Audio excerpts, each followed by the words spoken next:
Welcome back to another episode of the Inconvenient Truths podcast with Kenny Hsu. I'm your host, Kenny Hsu, and today we're going to be talking a continuation on a topic that I started a few weeks ago, which is crime and bail reform. And today, I was really excited to get a professional opinion on bail and bail reform. Because it's a huge issue with crime continuing to be an issue that influences voters, especially in cities. And of course, with the murder of North Carolina's Iryna Zarutska, 23-year-old Ukrainian refugee who was murdered by DeCarlos Brown, who happened to be found to be on free bail at the time or no bail. And Ken Good is my guest today. He is a real professional opinion who can speak to the gravity of this case and other cases like it. He is a board of directors member of the Professional Bondsmen of Texas, graduated with a law degree, and has argued cases in front of the Texas Court of Appeals on all sorts of criminal issues. He is a real professional on this matter. And so I really would like to welcome to the podcast Ken Good. Thank you. Thank you very much for having me. Yeah, absolutely. Ken, I'm sitting here laughing because have you always been Kenny? Is that your name, Kenny, or is that a nickname? Yeah, no, Kenny's has always been my name. My legal name is Kenneth. Mine is too. I was Kenny Probably. until I was 18 because my dad was Kenneth as well, and so I was Kenny always growing up until I went to college, and the first person that asked me my name said, "What's your name?" And I said Ken. So I became Ken when I went to college. Oh my gosh. Well, you know what's funny? I think all Kennys or Kenneths out there have this experience in life. Because I started going by Kenny all the way in through elementary school, but I promised myself, I think when I was an elementary schooler, that I would change my name to Ken when I was 18 because I thought it sounded, better, but I kept it. I kept Kenny forever.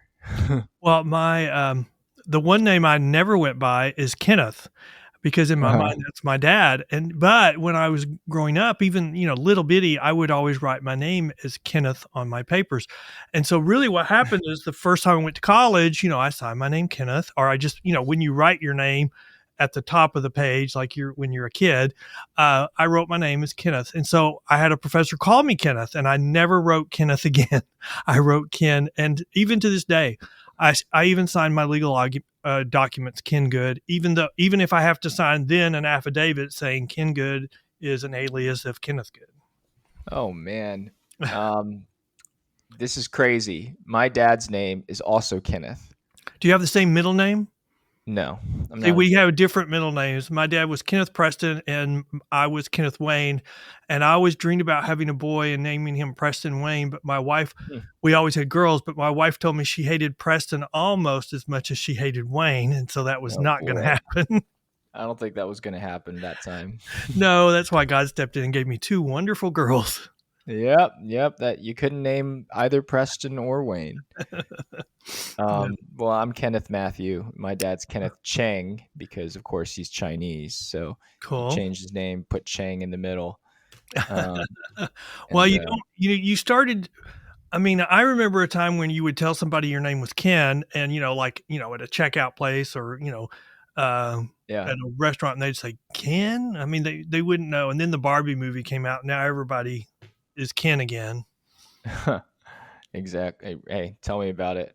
Well, anyway, I would love to go do this discussion with you forever because I think the name Ken is a very meritorious name, or Kenny. But we're here to talk about bail reform and bail in crime from a leading expert. So let me do the honors. How much do you know about the circumstances that led to the murder of Iryna Zarutska? I know probably quite a bit. I've been preparing for, I'm going to do a podcast myself on, the law that the North Carolina legislature just passed in her honor.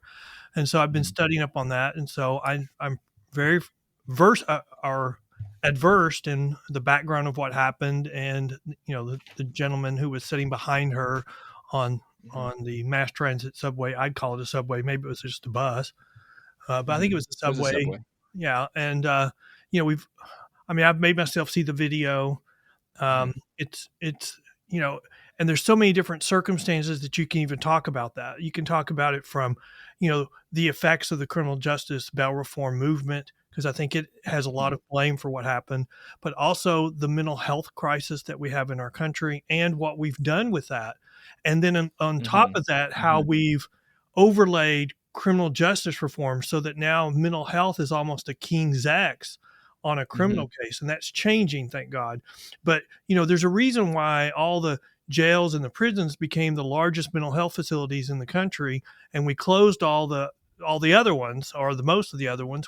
So Hmm. when we start King's Xing and not sending people to jail when we say they have a mental health issue, then suddenly the career criminals learn to start saying they have mental health issues in their Right.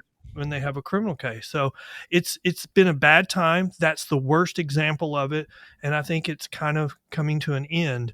But we still don't have a solution. I promise you, if you and I could come up with a solution right now for the mental health crisis and how to handle that in criminal justice, we could become billionaires overnight. Yeah. All right, let's do it. Let's make billions because this is a huge issue. Well, and that's Um, just one part of the whole bail reform, criminal justice reform fiasco that's happened, especially in our urban areas, in our inner cities. Look at that! Look at that gentleman. He had a substantial criminal history. He'd yeah, already been to prison. DeCarlos Brown. Yeah. Yeah. Well, I don't like to say his name. I mean, Oh, okay. whenever we say his name, I want to say her name 5 times. Hmm. But yeah, I mean, he had a substantial criminal history, and the advocates on one side of the debate would say, well, what was he arrested for that he was on a simple release? I mean, that it was minor, but I mean, he had a substantial criminal history, and that's probably the Yeah. biggest problem I have with criminal justice reform. They want everybody to be treated the same, like a cookie cutter. And the Hmm. problem is criminal justice was never meant for everybody to be treated the same. It was Hmm. intended for everybody to be treated differently, because we Right. only want to impose that level of pressure on you to change and become a productive citizen that's needed, and whatever pressure that is for you is different than what pressure I would need, because although we're both Kenny, I'm pig-headed and you're not. You haven't met me in person. Uh, Let me well, talk to your wife for so 5 minutes Ken, and I'll know. you are a professional bond attorney, correct? I am. Well, I would yeah, yes, I think that's an So, accurate statement. how many cases related to bond do you think you've argued in your life? Oh, I mean, how many cases? Well, I mean, I file 45 documents a day dealing with Yeah. bonds, and so, I mean, that's a substantial number that I argue. I mean, how many do you argue in court versus how many do you argue to attorneys? Because if I can convince the other side I'm Mhm. right, or if I can compromise, then I've already won. Why would I roll the dice on just going before the court? And So so, what I guess because I want to highlight your expertise because the debate right now happening in Charlotte, North Carolina, where I live and where Zarutska was murdered, was basically whether the magistrate who was in charge of giving the bail order to DeCarlos Brown that she ultimately said we're going to give him free bail, whether the decision that she made was wrong. yeah. She basically, she looked at that he did have this extensive criminal history and this mental health record, but eventually she considered those details and eventually decided that he was wrong. Did you think she made the wrong decision? Yes, I do, and I believe. Um, well, I think one of the other things that this spotlight on her has demonstrated is that the Hmm. magistrate judges in North Carolina don't even have to be attorneys. So Right. I think that is something that, I mean, in Texas, we've gone through that debate, and the Yeah. legislature wants the people making the decision about bail, the ones that the voters have to approve, or they want to know who the voters can uh, vote out if they don't approve. So, I mean, they want somebody that's accountable. And so we've been limiting the people that can set bail on serious charges, what we'd call, that magistrate would be a Chapter 54 magistrate. So, if Mhm. they, but even, limiting them, she would have been able to magistrate this person. And so, Mhm. but I think when you look at his criminal history, you would say he should not be treated like a cookie cutter. And, now we have the story of the mother saying that she didn't think he should be out because he was volatile. She had to get him out of her house because he had quit taking his medications. And so that's another problem with the whole criminal justice system right now, where, someone with mental health issues, they get out of jail, they get off their meds, they get uncontrollable, they get arrested, they go back to, the county jail, they get on their meds, they get controllable, they get released. I mean, it's the result revolving door. But Yeah. I will concede with you. We can't ask our people setting bail Uh-huh. to do too much. And, I Right. think there is a faction of the people that are calling into question what she did that I think are going too far. I mean, it's not her job to Yeah. recognize that this guy has a mental health issue and that we needed services for that. I mean, that should have been done long before he got to the criminal justice system. The So job to of the clear. criminal justice system is get Mhm. resolution of the case and get Right. justice for victims. Yeah, and to clarify, if she ordered a mental health, um, and I think this is part of your opening statement, which you said we don't have enough separation between mental health and jail. She could have ordered something like a mental health containment for him, where he wouldn't be set free, but he would be given access to mental health services, so he wouldn't have been on the street the night Iryna Zarutska Well, was but killed. okay. I have a problem with what you just said because, Okay. when we offer services, Right. the problem with that is, it's like Portland when we decriminalized all heavy, drugs, but Hmm. we started offering all these services. Less than 0.0001% accepted the services, and then we were setting records every month on overdoses.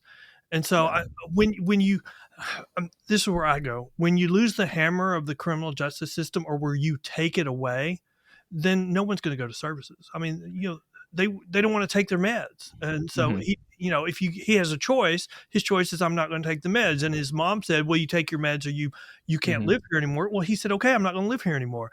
So if the Hmm. judge had just Hmm. said, "I'm going to offer this to you," he wouldn't have gone.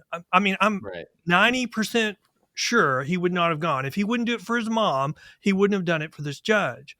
But I think one of the changes that the North Carolina statute made in, Iryna's law, uh, Hmm. is they put Yeah. a duty on the police to make the judge aware of, hey, this person Hmm. needs treatment, is whacked Mm. out on drug or has mental issues, and so I Mhm. think uh, puts the pressure on the judge then to order an evaluation. I think with this Mhm. guy's Mm. history, I think you would probably, I mean, every time he comes into the criminal justice system, probably under this new statute, he may have to have a mental health evaluation. I'm not Yeah. sure, but he probably merited one at the time he was in. Um, I'm not sure that, but the question is, would that have changed the result? Yeah, well, And and to maybe, right, maybe, maybe. Well, and to specify, um, to Carlos Brown, the perpetrator, there was something that happened in January this year that led him to be. There was an incident where he was arrested before the murder, where he was arrested for basically like truancy yeah, and shouting and cursing at thin air, and there was a domestic violence incident that was reported in his household. The police stopped by. He was talking out loud, like there was something inside him, crawling inside him, that was telling yeah. him to do this, telling him to do that. And those were all, of course, signs of mental health, severe mental health issues. And that was all reported in the affidavit by the policeman.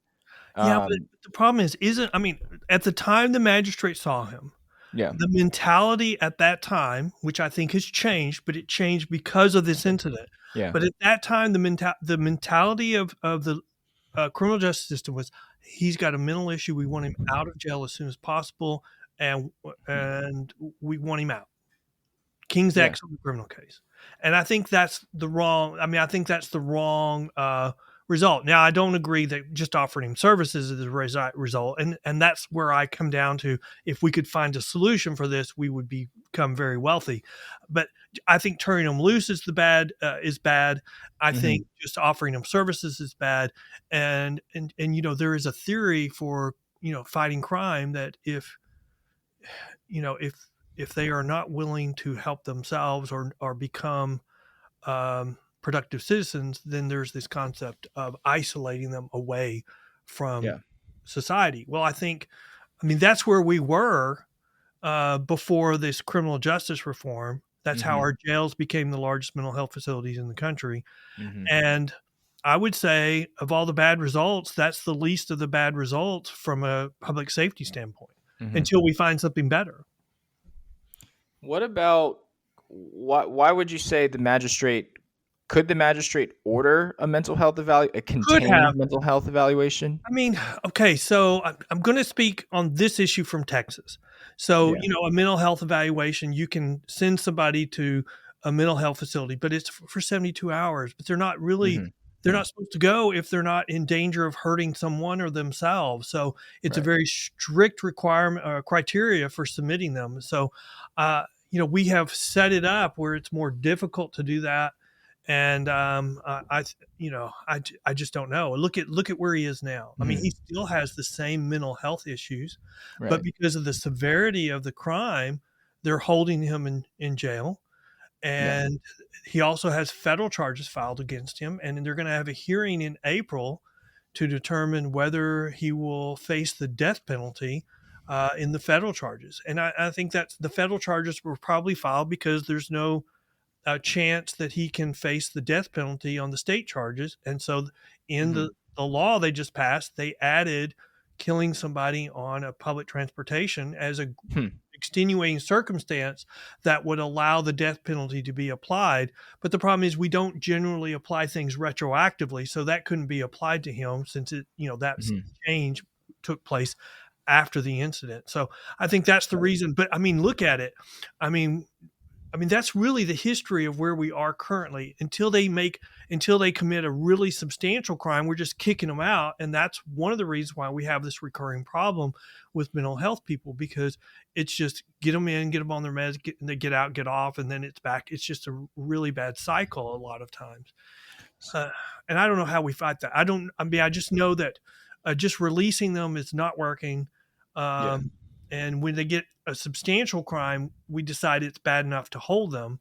Well, if we're holding them now, then why weren't we holding them with this criminal history? Yeah. So we don't have a good solution for that. But I would vote for Yeah. holding over release with this mental history. Yeah, well, no matter what decision the magistrate makes, they're not going to make 100% accurate decision, right? I mean, they're not going to be able to put away every single person who would have killed somebody. True. And then they're not going to be able to release every single person. I mean, they don't have a crystal ball, but that's why you see historically, like in conservative areas, and I don't really know what North Carolina is, but like in Texas is by and large conservative. Yeah. It's always been conservative. It's usually, even when it was a Democrat state, it was a right of center state. The only reason why it's not a Democrat state today is because there's no room for right of center in the Democrat Party anymore. So that's the reason why Democrats lose by 13 points statewide now in Texas. Pretty much every time. But I would say that in Texas, they would err on the side of public safety. And I think during this criminal justice reform push, magistrates have not erred on the side of public safety. Right. And I think this is a good example of that. And so when you err on the side of releasing people with substantial criminal histories, I think that's a problem.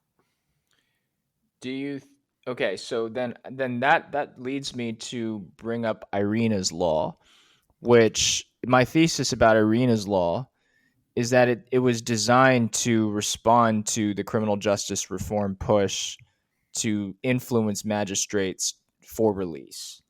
And Yes. it's sort of turning it back a little bit.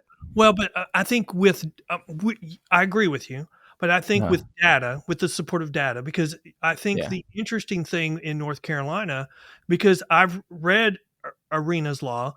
and I think the most substantial change it makes is that it requires magistrates, judges to review the criminal history before setting bail. Mhm.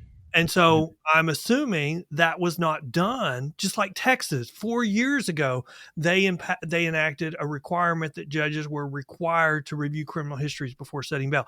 They could do it beforehand, but they weren't required to do it. So I think Right. North Carolina, just after the fact, passed a statute requiring magistrates to review criminal histories, required to review them before setting bail. So Yeah. we don't know whether this magistrate reviewed the criminal history or not, but we know the law did not require her to.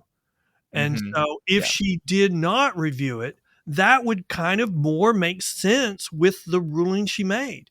Okay, here's a guy with mental issues. We don't know what his criminal history is because she's not required. Maybe. And Mhm. so we just know he has mental health issues. We want him out. We don't want this county to have to pay for that.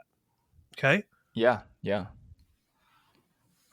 Um, I, yes, and I think we're getting to your terrain where you can supply this data-based evidence here. We're getting towards it because the criminal justice movement in North Carolina was informed by a UNC study that set this that eventually turned into a release conditions matrix from Mecklenburg County. Are you familiar with release conditions matrix?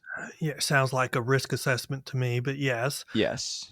in some Yeah. level, I mean, the problem we have in the criminal justice movement, and I've written an article about it. It was just published last week on the Attorney at Law magazine. Uh-huh. But it's like trying to navigate the science on this uh, is like going through the worst maze with all the false exits. Because Yeah. when you Google um, evidence on, defunding the police, you're going to find a Mhm. whole bunch of pseudo studies released from activist groups that say, Mhm. uh, we reduced the size of the police, we're going to be safer. We reduced police interactions with the public, we're going to be safer. The problem is, the studies from academia, which we never see because they're always behind a paywall, Yeah. say not only that that's bunk, that's not a nice word, crap, but Uh-huh. if you defund the police, if you reduce the size of the police, you immediately have more crime. um, Mhm. and there was a study by two doctors, social science doctors, over the Seattle CHOP area, where they had an area where, for 20 something days they controlled it. And so they did a study of that 20 something days of the CHOP area, the 2 block surrounding area, and then the whole precinct. And this is, where the police, pulled back and they burned Yeah. down their station. Well, they found like 170 something percent increase for the CHOP area, a 75% increase in crime in the 2 block areas around it, and a substantial increase in crime of the whole precinct. So just defunding or taking police away doesn't make you more safe, but that's what we Mhm. hear from the activists all the time. Yeah, well, I mean, and my listeners can be a little more casual on this issue, so I do need to define a couple of terms here. But this release conditions matrix gives sort of guidance to magistrates, and guidance really means like you should follow this.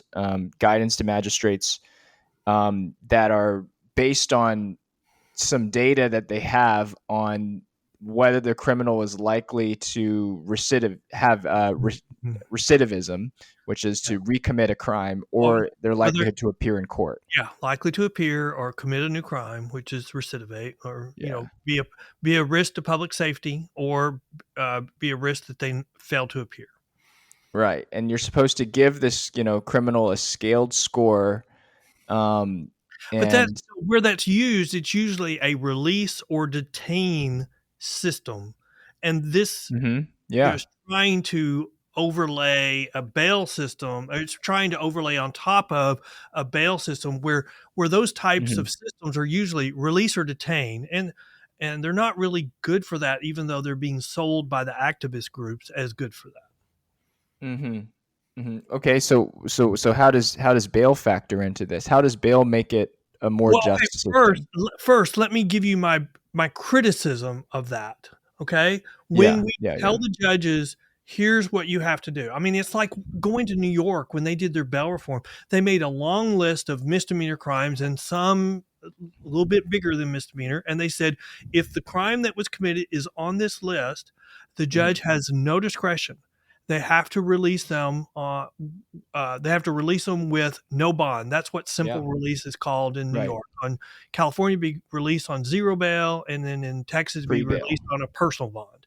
So Uh-huh. it's all the same thing. Simple release. You're being released on your promise to come back. So Hmm. when we tie the hands of the judges, I mean, when we tell them this is what you're going to do for this crime, we're tying their hands, Yeah, and they cannot use their discretion. And right. so what happens, like in New York, where they do that? So organized crime, gangs, career Yeah. criminals, they see this list and it's a cookie cutter charge based system for release. You Hmm. can't take into Yeah, consideration their criminal history. So it's right. you want the same result. We want to treat everybody exactly the same, even though we've Yep. already said that's not the purpose of the criminal justice system. Yeah. It's to just put what amount of pressure is needed to make you become productive. And so that's different for me. That's I mean, Hmm. it's always going to be different. My wife is the most law and order rule follower. If she was to discover that she broke a rule, she would freak out. I try to figure out 10 ways to break the rule and still get to the result. It's okay. And so we're different. So we don't need the same amount of pressure. Uh, Yeah. but the activists have played off of that for a decade that, oh, you're not being treated the same as these other people. And so you need to get angry. And so I think that what we're talking about in North Carolina before the change in the law had a Hmm. lot of those problems. I mean, we wanted to treat, we're telling judges, you don't have discretion. Here's what you will do, should do, whatever. And the pressure on the judges to do it is ridiculous. Yeah. Um, I mean, now Well, they're giving the chief judge the yeah. ability to remove judges in certain situations. Yeah. Um, I couldn't understand, or I couldn't make out if that included this situation. Could the Uh-huh. magistrate be removed if they set bail like that today? Y- y- Uh, I don't. Yeah, yeah. The idea is that the magistrates have some accountability metrics on them now, for these kinds of cases, but I think it's hard to measure. I think it's hard to measure, and I could not determine whether that if the magistrate made the same decision today, would that be grounds for removal? I still don't Hmm. think. I mean, from reviewing the statute, I don't know. Well, and it's because this is what I was saying, is that I think this is what you're saying too, is that it's kind of hard to determine, is this the magistrate's own discretionary fault, or was her hands tied by a overly Yeah. reformist cause? Or yeah, did she Um, just follow the matrix and yeah, not or did review she his just criminal history, and which is a change in the law? She didn't have to. right? She probably, like Texas, she could have, but when Texas did it, I mean, they had a problem where they didn't have a statewide database for reviewing criminal history, so they had to set that up. Y'all Mhm. did a better job than I think Texas did. Y'all just required the prosecutor or the sheriff's office to provide a criminal history to the judge. Texas could have saved millions of dollars if they'd have just done it that way. Yeah, yeah, yeah. Interesting, interesting. Well, I'm going to give you one of these nonprofit studies, or frankly, it's a UNC study, so that tends to carry more weight in North Carolina. But in 2015, UNC released a study on this Mecklenburg County change 1 year after the reformist change, and they showed that the rate of release increased significantly.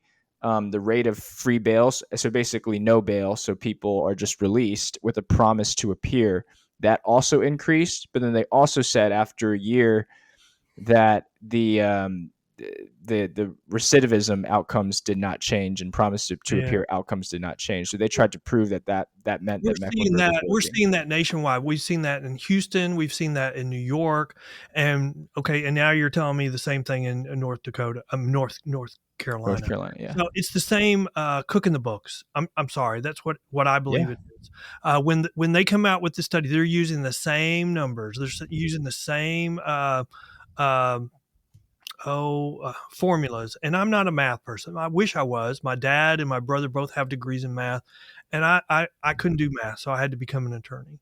But Yeah. I did a podcast on this with someone from New York, and he was explaining in depth how they're cooking the books on these numbers on recidivism.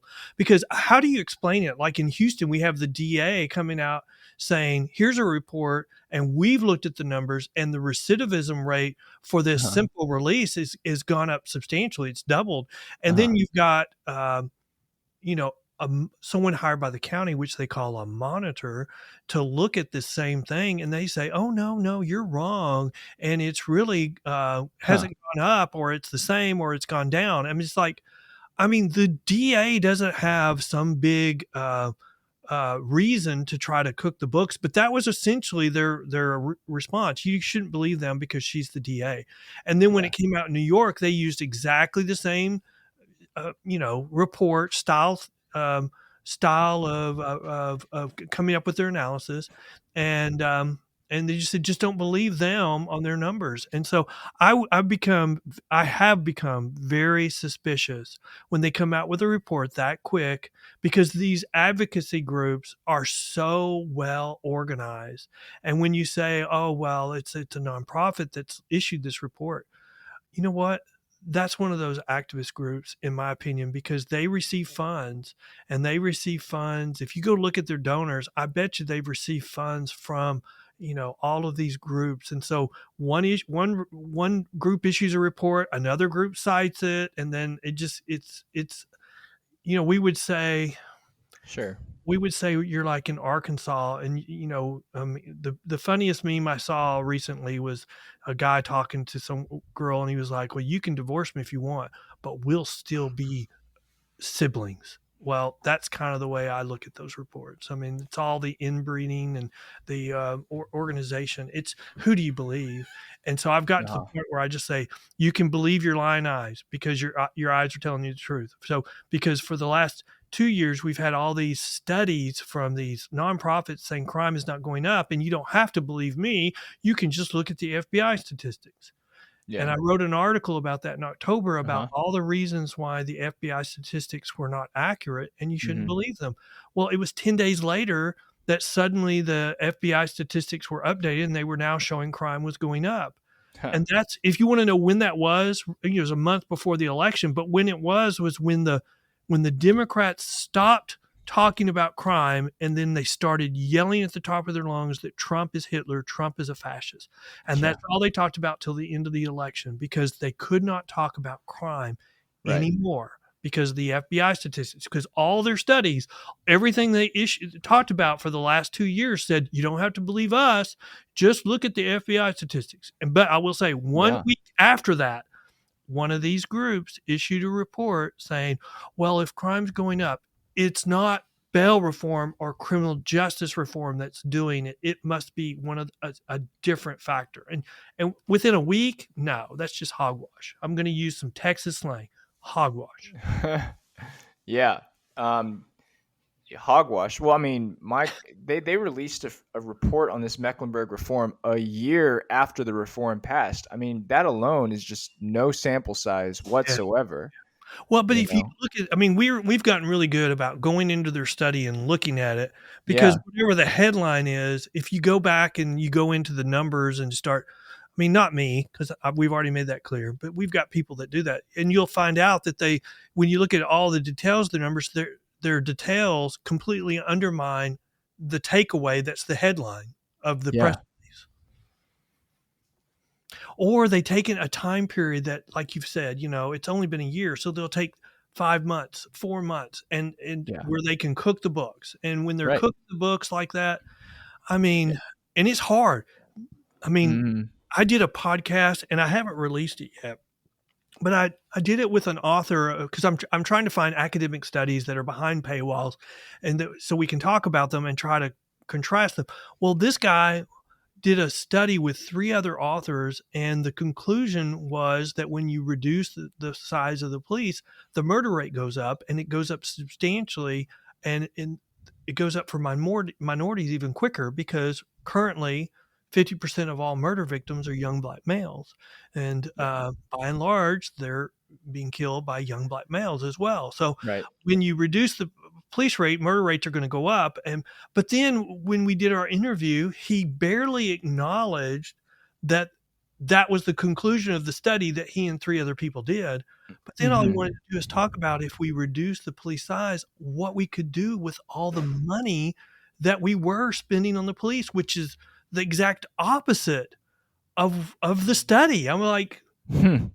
what are you doing? Yeah. Everything we're talking about is undermining the conclusion that you barely agreed was the conclusion of the study. What is your speculation or conclusion on the nonprofits that are out there funding criminal justice reform? Okay, a year ago I would have said I was a conspiracy theorist for saying this because I wouldn't say it Okay. back then. But I am convinced that we had a group or groups that were funding these soft on crime district attorneys. So they Hmm. would go out and they would find like minded people to run. So that was the very first group. Then Hmm. you had another group that was to provide them the money to Hmm. run. Hmm. And then after they were elected, they would be invited to seminars. And at those seminars, they were told, here's what you will do. Um, it's almost like a quid pro quo because we supported you. These Yeah. are the soft on crime policies. And then the next group would be like these pseudoscience groups that would issue studies saying if you enact these policies, they will not make crime worse. And then the last group was like the PR firm doing the hard sell to the public. I finally had a DA come on my podcast and say, yes, that all happened. And the reason why she said it was because she was supported by the groups, but then she went to the seminars and she looked Mhm. at these policies and she said, you know what? I Yeah. disagree with them, so I'm not going to do them. So what did they do in the next election? They Yeah. funded an opponent in the primary. Funny. And so, so she's like, yeah, that's exactly what happened. And let me tell Interesting. you about the seminars I went to, and let me tell you what happens. And if you don't stick up for them, let me tell you. And Gascon was one of he's the former DA from LA County, but he was the DA till last November, almost a year ago. But when he ran for reelection, he lost huge. He probably only got, he got beat by 20 something points. And Yeah. so what we're finding is the soft on crime DAs have a short shelf life. They only have a term of one or two, they have a Yeah. sell by date of one or two terms. And then when they lose, they're usually replaced by um, um, someone who is strong on fighting crime. And Right. so even in these urban areas, their law and order DAs are taking their place. So the ship is getting righted, and I think righted pretty quickly. Yeah. But we're still fighting. These groups are so well organized, and once Gascon got beat, they started going in and suing sheriff's offices or police departments. And when in California, when you sue a county police department, the plaintiffs in the county all agree that we need reform, so they're signing consent decrees, or they Yeah. were, that essentially we're enacting the same soft on crime policies that Gascon was enacting. uh, Mm. so the new DA got rid of them, but we're still suffering the consequences through these consent decrees. And so it's an uphill battle, but I'm very, very hopeful because the soft on crime policies are not sustainable and they've been a fiasco. Yeah. Yeah. I think that there's yeah, okay.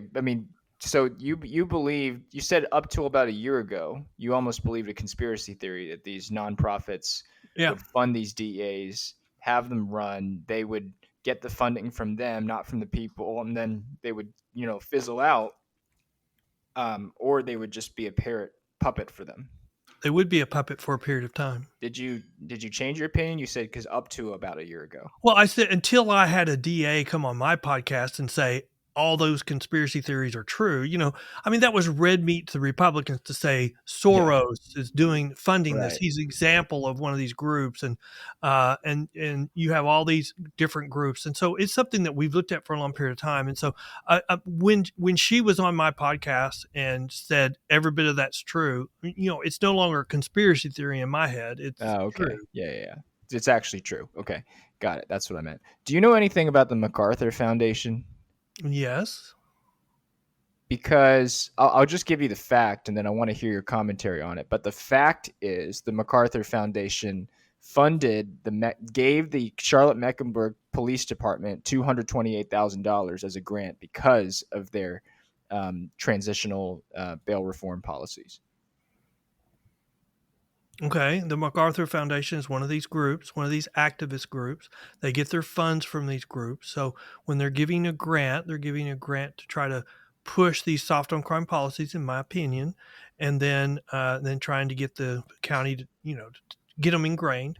I mean, we see it all the time in Texas. MacArthur Foundation's one of them, one of the recurring culprits, I guess. But yeah, I mean, they're not. I mean, they are an advocate for soft on crime bail policies and criminal justice policies. Got it. They're not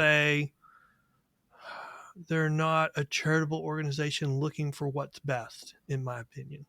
Yeah. They've got an agenda and they're pushing it. Got it. And here's the problem I have. I think we've got the left has sold out, or that's not the right word. They have. That's fine. No, there's a better word for that. Okay. They have outsourced their criminal justice policies and their bail reform policies to the activists. And the problem when you do that, the activists never admit they're wrong. You just need more time. We just need to, do this longer. They will never admit they're wrong. And, when you take policy from activists, you can try it. And we would say, okay, this isn't working. We need to try something else. I think Alaska is a really good example of that. They were one of the first ones to enact bail reform. A year later, they said this isn't working. They called them all in and said, what have you done to us? And then they repealed a large part of it. And so I think, if you were a policymaker relying upon, the recommendation of activists, when it doesn't work, you go, it's not working. We're going to do something else. They have not admitted yet that it's not working. Mm-hmm. I mean, they still don't admit. I mean, look at Illinois. Look at the governor of Illinois. They don't have a crime problem. They don't have a murder problem in Chicago. What are you talking about? Yeah. He did a video walking, around saying, look how safe it is. I mean, how can we find a compromise when the politicians can't even agree if there's a problem? Yeah, that's why you have to beat them. But I mean, look, I encountered the same problem when I was battling affirmative action at Harvard. Harvard still does not admit that they discriminated against Asians, and so trying to get them to do it, it's like dragging like the Solid South into like full on integration. It's like the opposite of that. It's just crazy. Yeah, that's another whole discussion, the affirmative action of our colleges and the damage that they've done to our society. But that's another day. I mean, we're here to talk about criminal justice reform, bail reform, but there's a lot of overlap. The biggest overlap that you can see is look at immigration policy. I mean, there's overlap from, it turns out when Trump said, other countries were emptying their mental health facilities. They were emptying their jails and sending them to our country. Before Trump said that, nobody would even publish it. I mean, I tried to share an article before the election about cartels taking over the marijuana business in California, and that the legal business was going bankrupt. And it just immediately got deleted off of Facebook immediately. I mean, I thought, well, this has to be a mistake, because I did a podcast about it, just highlighting an article that was written. So, I mean, I think the immigration issue is a good example of the overlap on these issues, because we were told you can't control the border. You need a new statute. And, this is just the reality. And then comes out we didn't need a new a new statute, we did a new president. So when we hear, well, we can't decrease crime, I mean, that's when I go, Yeah. yeah, we can. We know what to do to decrease crime, and we can do Yeah. it. You just are tying the hands of the judges or law enforcement to prevent them from doing what they know works. Yeah. Ken, is there anything else you want to say about the Iryna Zarutska case that we haven't touched on yet? I would say, I mean, the reason why y'all had a statute in her honor enacted so quickly is because what happened there is indefensible. And no one saw that as anything other than what it was, a, a tragedy of epic proportions. Here's a woman who came to America, came to the United States for safety, had a boyfriend, was working at a pizza place, and all she got off work and was going home. She was in her own little world, looking at her phone, and someone behind her heard voices and decides to just take his pocket knife out and stab her in her throat, and she bleeds to death. I mean, and it was all on video. And then right after that, he walks down the aisle and says, I got that white girl. No one can look at that and say that's nothing but a tragedy. And the reason why the legislature acted as quickly as they did, because they recognized exactly what it was. We need we need more action, because that's an example of one of the many problems in the criminal justice system that we need to address. Very well said, Ken. Point us to your. I mean, I think that this is just excellent, excellent commentary. Point us to your podcast and your articles and Okay. books. Sure. So if you want more information about our organization, you can go to pbtx.com, pbtx.com, Professional Bondsmen of Texas.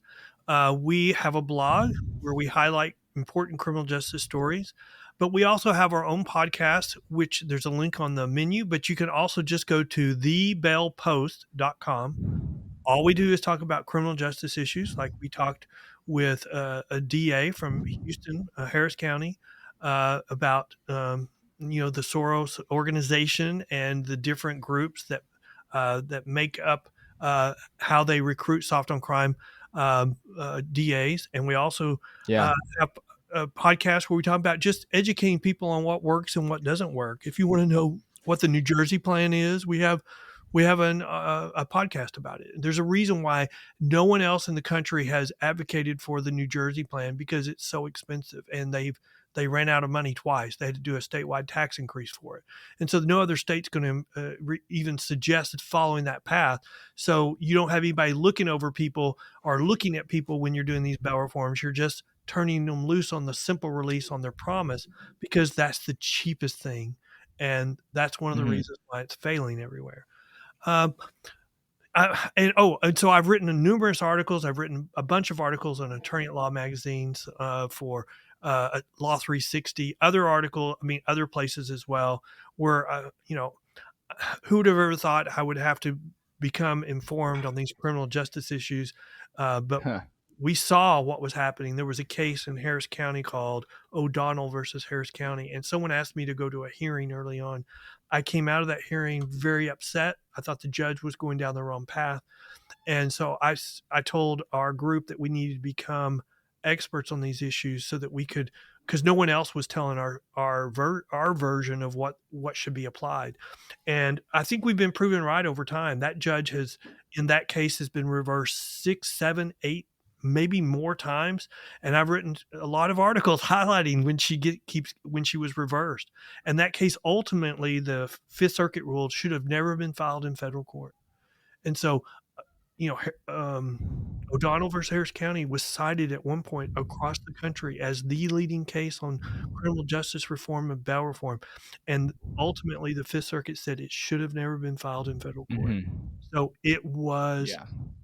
it was crap from beginning to end, and it was used across the country to either encourage or force bail reform on states. And Harris County still follows a settlement, even though the case, even in light of those rulings, they're still following a settlement that they gave them, the plaintiffs, everything they wanted, And even though the Court of Appeal said they didn't have to, because that's what the local politicians wanted. And so there's a fight now to get that vacated. We'll see how that goes. Awesome. Well, I mean, you're clearly involved in all of the spectra of law and bail reform and criminal justice. So Ken, professional bondsman of Texas, look him up, look up his articles, and thanks so much for appearing on the show. Oh, thank you so much for having me. I mean, I love to have discussions, but I really love them with intelligent people who aren't going to yell at me when they can't respond and call me a racist. So I will be happy to argue anything, anytime, anywhere. But when you start saying that I have bad motives, I'm going to start yelling back. And so it's good to have this discussion. I appreciate it. Yeah, especially from a fellow Kenneth. Yeah. Oh no, a fellow Kenny. I still have people to this day call me Kenny, but they're people that knew me before I was 18. So if you start calling me Kenny, you're from Gorman, Texas, and we were moving pipe and irrigation pipe together when we were kids. So beautiful. Awesome. Thanks so much, Ken. Thank you. Thank you for having me.